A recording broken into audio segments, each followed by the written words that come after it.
You know what? Before I start talking about this book, I should put a warning in here. I do talk about fake medical emergencies, conditions, stuff like that.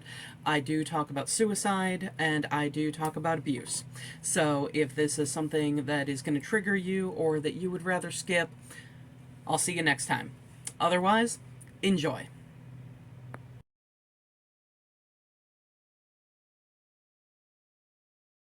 Hey guys, I definitely need a haircut.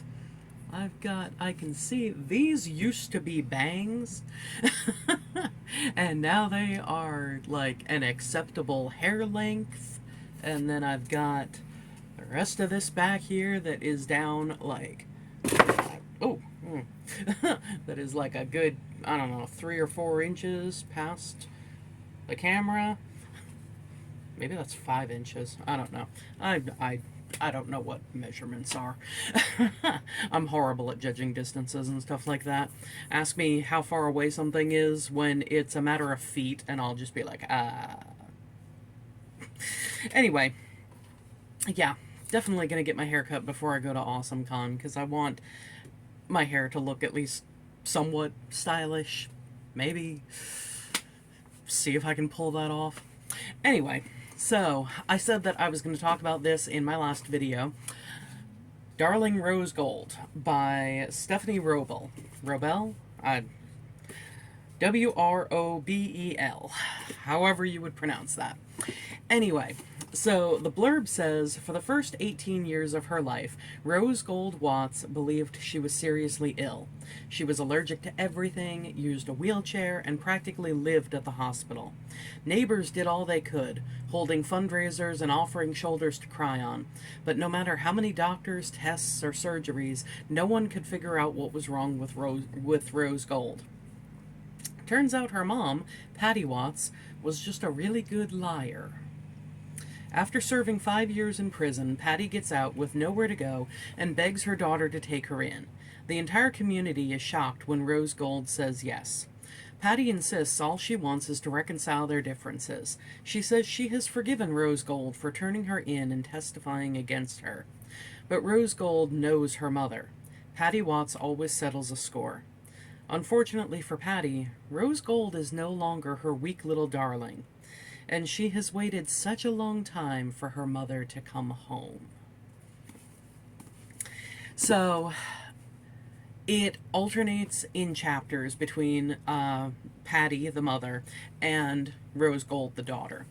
And the chapters with Rose Gold go back several years to when her mother was arrested and when the trial is happening and her testifying, and then the aftermath of that when she's on her own and another member of the community has helped her get a full-time job, get an apartment, and be on her own. The only thing is, there was never any therapy that Rose Gold got. So she is navigating this life after her mother's horrible influence on her own. And she starts learning how to become that manipulative liar that her mother is. And like I said in my last video, it is a very interesting sort of full circle thing, and shows the cycle of abuse, because throughout the book we find out that Patty Watts was abused when she was a child by her parents, and that she went through different traumatic experiences, like her brother committing suicide when her experiencing that knowledge when she was 7 years old. And then she grows up to want to have this ultimate sense of control over her own child, to the point of making her think that she was so medically fragile and having a chromosomal defect and needing a feeding tube and wheelchair and all this different stuff. And then we see how that treatment for those years of her life have really messed up Rose Gold. And we see what she does to the different characters.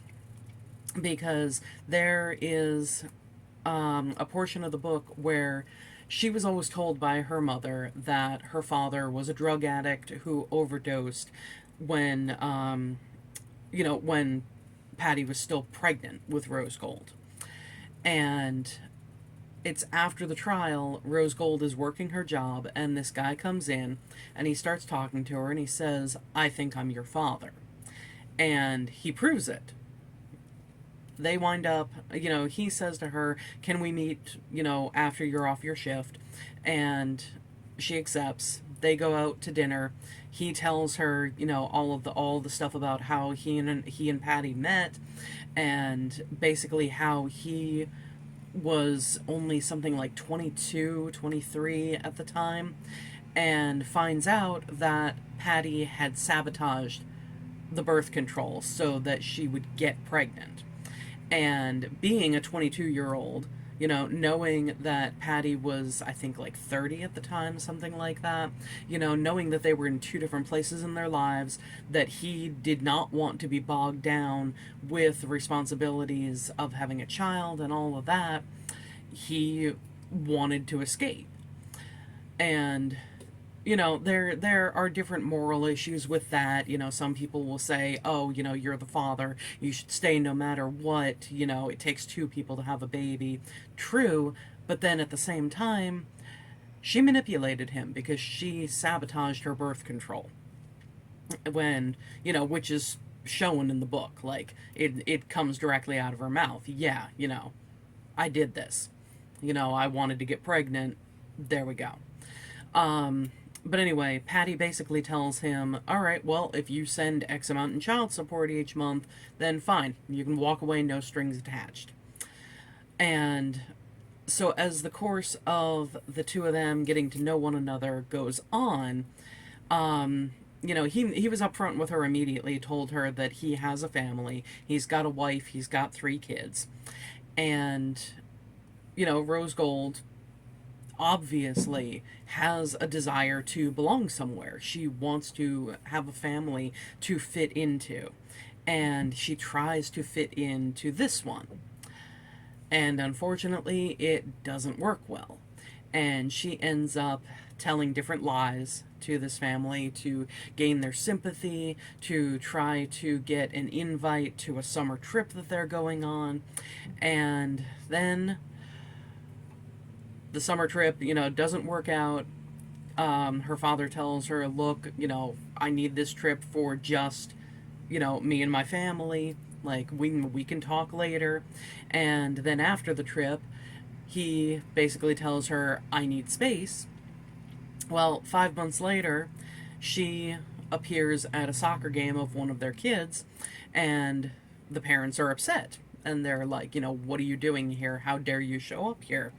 And the wife says to Rose Gold's father, either you tell her or I will." And he says, "All right, go wait in the car," talks to Rose Gold and says, "You know what? We found out that this whole thing that you told us was a lie. We don't want you anywhere near our family."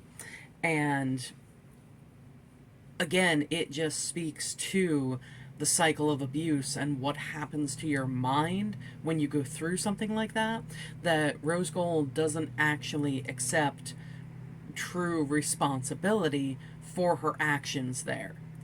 Instead, she turns it around as a, "How dare they treat me like this when I just want to be part of this family, when I should be part of this family." And it's I'm trying not to spoil anything with this, because it's definitely something that you should read if you get your hands on this book. But the way that she decides to go about getting back at her father and getting back at her mother, again, comes full circle in a very, very interesting, very creative, very disturbing way that Maybe other people will piece together like that, but I didn't piece together until just before the end. Um, but yeah, so the mother gets out of jail, and you can see from she has the first chapter, Patty does, and you can see from the first chapter that prison has taught her nothing, that she hasn't accepted that she did anything wrong. Because throughout the majority of the novel, she's still, oh, it was just a misunderstanding. You know, how can the townspeople still, still be judging an innocent woman so harshly? I did what I had to do as a mother and all of that. And the truth is, you find out through the novel that, you know, not only was she making up these different maladies and, dragging Rose Gold to different doctors and stuff like that, demanding a diagnosis, but that she was legit poisoning her kid. I think it's pronounced Epicac. Um, it's some kind of, I don't think it's a medication per se, but it's some kind of thing that, if you take, it makes you vomit. And she was putting that into Rose Gold's food as she was growing up. So, yeah, it's just an all around disturbing novel, and I love this kind of thing. Like, I love novels that stick with you. I love novels that get under your skin. But it's also disturbing when you think about it, because the idea, like I said in the last video, I compared it to the Gypsy Rose case, where Gypsy Rose was a girl where her mother had Munchausen's by proxy, and, essentially wanted the attention that having a sick kid gave to her. And what turned out happening in that case is that Rose Gold wound up talking to this guy online, and they said that they were boyfriend and girlfriend, and eventually there was a murder plot that Gypsy and the boyfriend came up with to kill the mother so that Gypsy would be free. And that, I mean, obviously that comes with its own disturbing implications and stuff like that. Personally, in that case, Gypsy needs therapy upon therapy upon therapy. I don't know. I know that she was sentenced to jail, I believe. I don't know if she's still there. In that case, again, much like the novel, locking her up is not going to teach her anything. It's just giving her another cage. And I'm not saying that the mother in this book doesn't need therapy, because obviously she does, but there's the question of whether or not it would actually do anything. That's always the question with people who don't want to take responsibility for their own actions. If you're not accepting that you have done something wrong, that you have screwed up, that you have damaged people, then all the therapy in the world, all the talking in the world, all the convictions in the world aren't going to do anything to change your mindset. But yeah, so that is this book. I do highly recommend it if you can find it. It should be pretty easy. I mean, Amazon and, everything like that. I remember when it came out, I was getting the Barnes & Noble emails that, talked about new books and everything. And I might have even seen it at Barnes & Noble in hardbound when it first came out. But, at that point, I was still at my old job and did not have a ton of expendable income left at the end of the month. Too much month at the end of my money. And so I kind of forgot about it, because I try to keep a mental tally. I have a whole folder in my email of different books that I want to collect, but I don't look at it that often. But yeah, I happened to see this book along with a handful of others on the $3.99 table that my local grocery store has.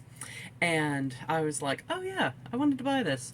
Okay, yeah. And then I found like 4 other ones, so I'm like, okay, just piling them on top and making my to be read list that has already been never ending even longer. But yeah, if you can find, well, if you want to find this book, should be easy enough. It is definitely worth the read, and yeah, I recommend it. I will see you later, guys. Bye.